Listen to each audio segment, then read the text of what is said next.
guys, today we're gonna do my, I think it would be 3-month raw vegan for the summer update, but I'm just gonna call it my final raw vegan update. And that is because right after I made my last video about being raw vegan for the summer, I did a complete 180 and decided not to do it for the rest of the summer. So today I just kind of want to talk through the positives I found from it and in the end why I decided to stop doing it. So the first month, which was April, went really well for me. I felt light, energetic, motivated, in love with everything, and like I could take on the world. One of the really big positives was it had to do with my menstrual cycle. Like I didn't get PMS that month of April, and it was so weird not to get cramps or bloating or moodiness or any of that, and you're like, wait a second, my period's here, and because usually there's some cramping that leads up to it, you know?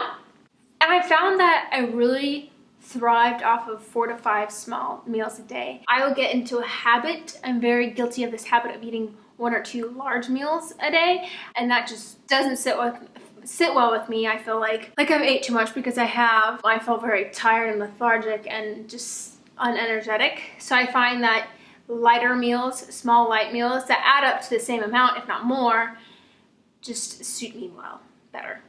Yes.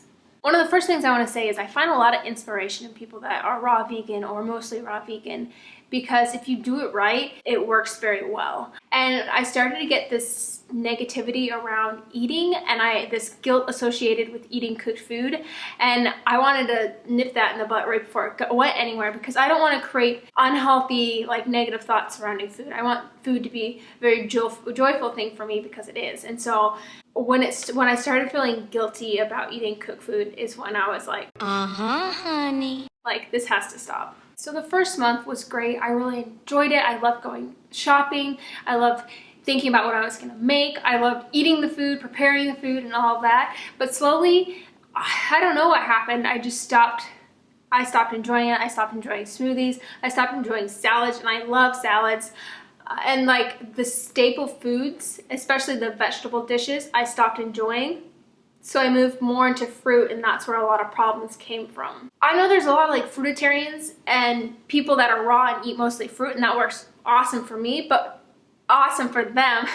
But for me, I wasn't eating enough. When you eat just fruit, you have to eat a lot more to get in the calories, and the amount of sugar I was consuming was just sending my body like all haywire. For some reason the sugar wasn't balancing well with I don't know what the word I am looking for is. It wasn't sitting right with me. One of the next reasons was I just couldn't keep up with it. I travel, and it's not always like big huge trips, but I've gone to San Francisco twice this year already with Michael.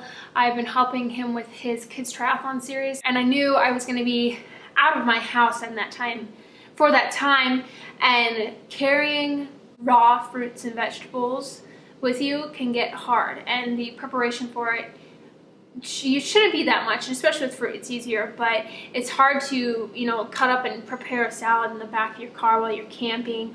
Or I let an entire case of strawberries go bad when I was flying to San Francisco this past time, and it just made me really upset that food was going to waste while I was trying to eat raw. And probably one of the final and biggest reasons was it ended up doing more harm than good.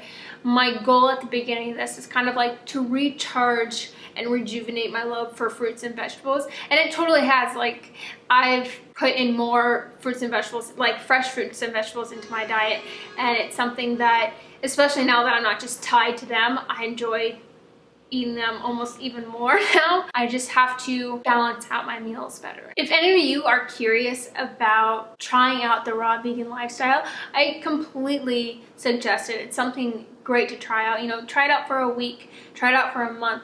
Like, you don't have to go crazy like me and try to do it for a whole summer. But I think, a week, a month, that's a good little bit of time. Do your research. Make sure you know the nutritional value of the foods that you're eating, to know that you're getting enough of your calories, your vitamins, your minerals, and all of that good, lovely stuff. But I definitely love my fruits and vegetables even more now, and I encourage all of you who want to give it a go to give it a go, and that's what I'm saying.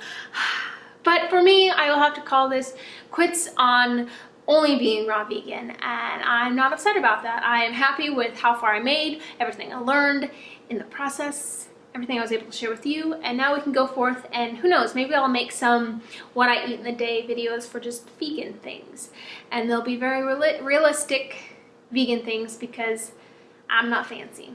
Not fancy at all. Thank you so much for watching, you guys. Comment down below your thoughts on the raw vegan lifestyle, if you want to give it a go, if you have given it a go. And don't forget to subscribe for more videos like this. I do like food videos, minimalism, less is more, and of course, vegetable magic. That is what I'm all about. So don't forget to subscribe if you want more of that. And until next time, I'll see you guys. Bye!